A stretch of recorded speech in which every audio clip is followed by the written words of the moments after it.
سورۃ الحشر مدنیہ ہے، اس میں 24 آیات ہیں اور اس کی 3 رکوع ہے۔ شروع کرتا ہوں میں اللہ کے نام سے جو بے حد مہربان اور نہایت رحم کرنے والا ہے۔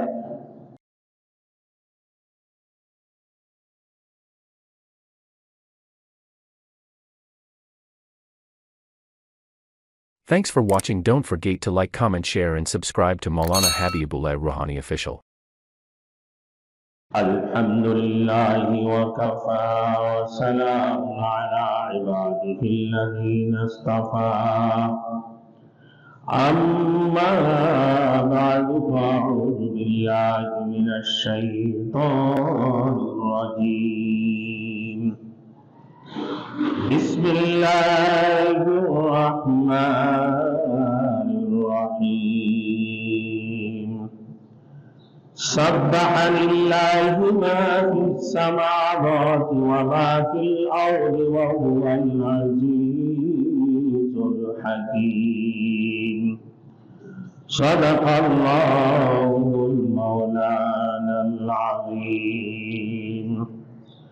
میرے محترم دوست بزرگ، آج میرے دوستوں سورۃ الحشر کی شروع ہے۔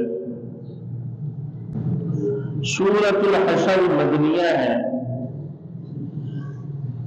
اس میں 24 آیات ہیں اور اس کی 3 رکوع ہے۔ شروع کرتا ہوں میں اللہ کے نام سے جو بے حد مہربان اور نہایت رحم کرنے والا ہے۔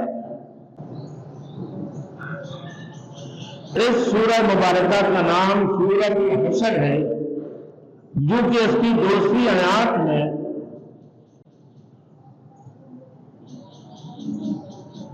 جو لفظ آیا وہ حشر سے ماخوذ ہے۔ حشر کا معنی ہے اکٹھا کرنا، جمع ہونا۔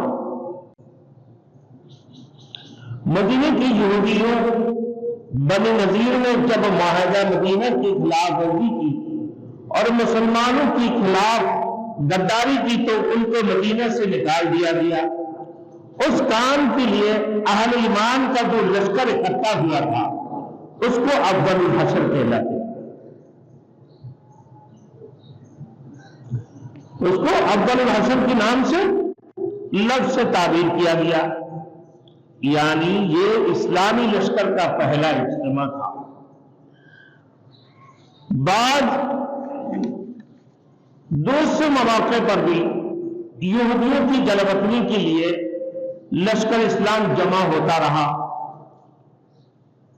بعض مفسرین کی نزدیک خیبر کی یہودیوں کی جلوطنی کے لیے جو لشکر جمع ہوا تھا اس کو حشر ثانی کہا جاتا ہے، اور پھر آخری حشر یعنی جمع ہونے کا دن جو ہوگا وہ قیامت والے دن ہوگا، جب سب لوگوں کو اکٹھا کیا جائے گا۔ اور سورہ کے آخری حصہ میں اس حشر کا ذکر بھی آ رہا ہے، یعنی قیامت کے دن کے ذکر بھی آ رہا ہے۔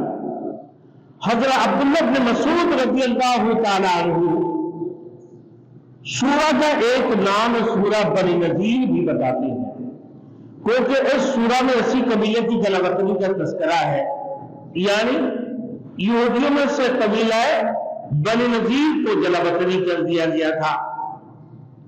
اس کا ذکر ہے، اسی وجہ سے سورہ بنی نذیر بھی کہتے ہیں۔ بہرحال یہ سورہ رسول مقبول صلی اللہ علیہ وسلم کے مدنی زندگی میں نازل ہوئی، جبکہ جنگ احد واقع ہو چکی تھی۔ اس سورہ مبارکہ کی 24 آیات، 3 رکوع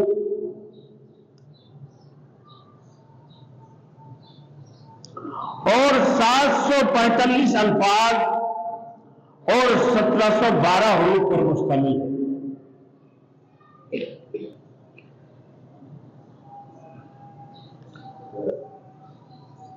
گزشتہ سورۃ المجادلہ کے اللہ رب العزت نے فرمایا آخر میں کہ کتب اللہ لأغلبن انا ورسولی، انا ورسولی، اللہ نے لکھ دیا ہے کہ مجھے اور میرے رسول کو ضرور غلبہ حاصل ہوگا۔ اب اس سورت کی آغاز میں بھی اللہ نے ایسے ہی ایک غلبے کا نمونہ بیان فرمایا۔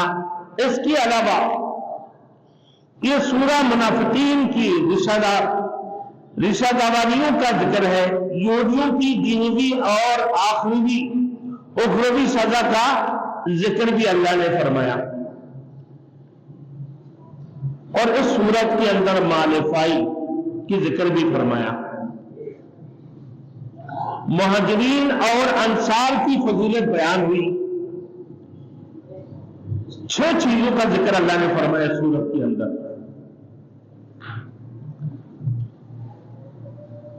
ایک نمبر منافقین کی رشا دبانیوں کا ذکر ہے، دوسری نمبر میں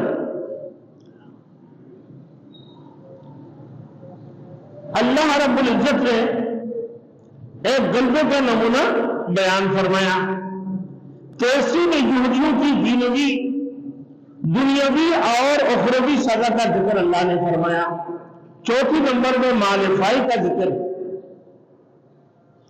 احکام کے ساتھ اللہ نے تفصیل بیان فرمایا، پانچواں نمبر میں مہاجرین اور انصار مدینہ کی فضیلت بیان ہوئی، چھٹی نمبر میں آخر میں توحید خدا بندی اور اللہ تعالی کی بعض صفات کا خاص طور پر ذکر کیا گیا۔ اب میرے دوستوں، اس سورت کا مجموعی طور پر 6 مضمون ہے آج کے درس کے اندر، اللہ تعالی کی تسبیح اور تنزیہ کے متعلق۔ معاہدہ مدینہ جو رسول مقبول صلی اللہ علیہ وسلم نے جو بنی نذیر اور دیگر یہودی کی جماعت قبیلوں کے ساتھ جو معاہدہ کیا اس کے متعلق۔ تیسری نمبر بنی نذیر کی معاہدہ شکنی، ان لوگوں نے جو معاہدہ کو توڑ دیا تھا، معاہدہ شکنی۔ چوتھی نمبر بنی نذیر پر چڑھائی، پانچواں نمبر بنی نذیر کی جلا وطنی۔ یہ 5 مضمون آج کے درس کے اندر اللہ رب العزت نے ذکر فرمایا۔ سب سے پہلے میرے دوستوں، سورت کا آغاز اللہ تعالیٰ کی تسبیح اور تنزیہ سے ہوتا ہے۔ سبح للہ ما فی السماوات وما فی الارض، اللہ کی تسبیح بیان کرتا ہے جو بھی ہے آسمان میں اور جو کچھ زمین میں ہے، اور جو کچھ ارض و سما کی اندر ہے، ہر چیز خواہ وہ جاندار ہے یا بے جان، سب اللہ کی تنزیہ اور تسبیح بیان کرتی ہے۔ ملائکہ، جن اور انسان کو اپنے پروردگار کی اپنی زبان کے ساتھ تسبیح اور تنزیہ بیان کرتے ہیں، جبکہ غیر ناطق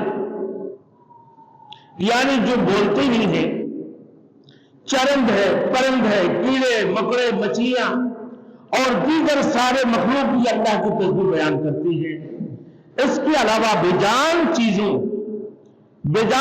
میں شمس و قمر، شجر و حجر، یہ ساری مخلوق اللہ رب العزت کی تسبیح اور تنزیہ بیان کرتی ہے، اس کی وحدانیت کا اقرار کرتی ہے،